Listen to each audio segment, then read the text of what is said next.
Last year, I moved into a middle-class house right around summertime.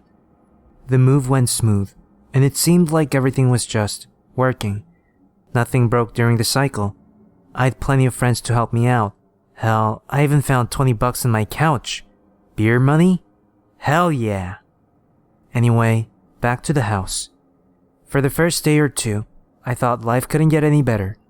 My girl was beautiful, my friends were happy, and my parents were fixing their relationship. However, I hadn't realized until it was too late that I was doomed to remain in this prison, which I sit in now as I tell you this story. The first time it happened, I was in my room. I was in the zone on my Xbox. You know what I mean? Where you get 10 headshots without breaking a sweat? Yeah, that. As I was kicking fat terrorist ass, I heard movement downstairs. My room was on the second floor. It sounded like someone was running around down there. Like they were running from room to room, banging on the walls, just being flat out obnoxious. Hey Jeff! Get out of my house! I said 3 o'clock, dumbass! The noise stopped. I waited a few moments before turning back to my game, but it was too late. I was already doomed. I saw it come at me too late. A tank. Son of a bitch, I sighed. The next few days were normal. There were no more sounds that shouldn't be there. Just the pipes, the heater, you know the sort. Yet, about 3 days later, that idiot Jeff snuck into my house and started beating up my shit. Alright, you aren't getting off so easy this time, I shouted as I charged down the stairs. As my foot hit the last step, something out of the corner of my eye moved. I looked over so fast that I got whiplash. Oh, damn it! I moaned. I didn't even pay any attention to the fact that whatever was in my house had disappeared. After that, it got worse.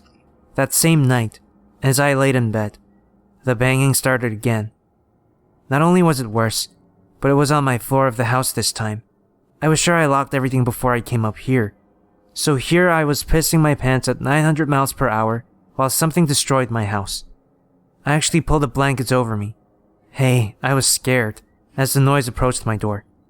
Just as I expected it to bash open my door and slaughter me, it stopped. The next morning, I grabbed my baseball bat as I got out of bed. If whatever that thing is was still out there, it would regret it. I didn't find anything, but my house was trashed. Almost everything was tipped over, torn, broken, missing, or worse. I just figured I'd been robbed. I called the police. They didn't do shit, but the noises stopped for a week or so, and that made things easier. Sure, I was pissed that some fuck destroyed my new place, but at least I was okay. But of course, I know now that it wasn't a robber, or Jeff, or the pipes in the walls. It was the thing in the walls. A week after the incident, it came back. This time, it was pissed. I was startled out of my slumber by the noise of a vase breaking into 1,000 pieces downstairs. Smash it went, with little pieces still breaking a few seconds after the initial smash as if to mock me. Not long after, I began to hear more deep, guttural banging noises on the walls again, coming from inside of them, no doubt. As I lie there in my bed, I let out the tiniest, quietest, timidest squeak by sheer mistake, and the noise stops. Sharpest ears I've ever seen, those were. After several painstakingly long moments of silence, I released the breath I was holding, thinking it was over for now. Big mistake, I realized, as the noises suddenly started to rampage up the stairs.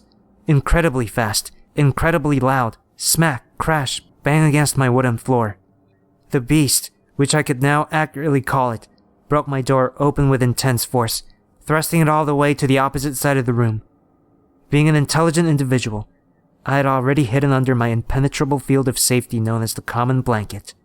The noise of this monstrosity running through my room, its footsteps close enough to damage my eardrums, was the scariest thing I'd ever experienced in my entire life. With a sudden burst of adrenaline, I threw the blankets off in the direction of the thing, somehow making a direct impact to its face.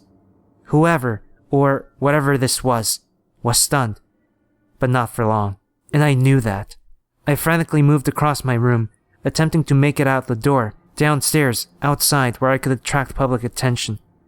Tonight, luck was not on my side. I knew this as a large hunk of my hair was grabbed from behind and pulled out with such force that pieces of skins came along with it, along with a shitload of blood. Before a scream escapes my voice box, I'm being held down by a dark, hairless beast that walks on all fours with a face I can hardly imagine again, that then smashes my head with its fist, sending me into a dark, welcoming sleep. Someone new has moved in, but they don't even acknowledge my existence. The jackass. I patiently watch, wait, hear, hoping that they will. But no, not me. I'm not worth it to them. Maybe if I bang on the walls.